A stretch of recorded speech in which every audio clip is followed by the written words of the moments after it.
I wish I knew these 5 things about backpacking stoves when I started. First, you don't have to spend a lot for your first stove. I got mine on Amazon. I think I paid $12 or $13 for it. Most people on the AT use canister stoves nowadays because they're lightweight, they're reliable. I've been using this one for over 14 trips. It still works great, and it even has one of these little clicky lighter things. Always have a backup fuel source. Even though I have a stove, I like to have redundant systems, so I always carry with me one of these tiny Esbit style fuel tablets.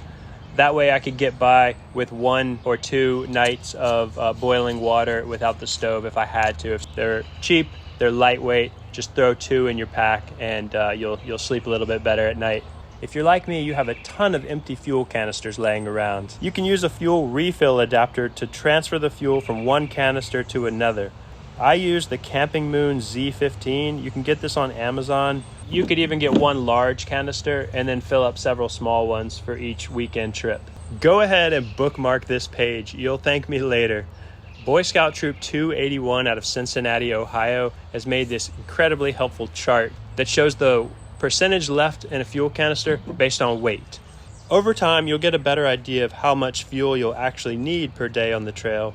This chart will let you fine-tune your pack weight so you're not carrying fuel that you won't consume. For example, on a 2-night backpacking trip, I would carry a smaller canister that only has 60% in it. That way I can save a couple of ounces. I'm a big fan of tools that have multiple uses, especially in backpacking.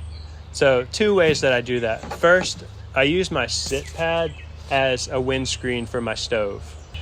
If you can wedge the stove behind a rock or a tree, that's even better.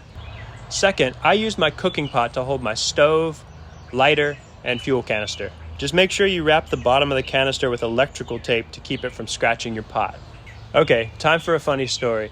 One thing that I really hate is when you unscrew and screw on the gas canister with your stove, there's this tiny hissing noise where some of this fuel escapes.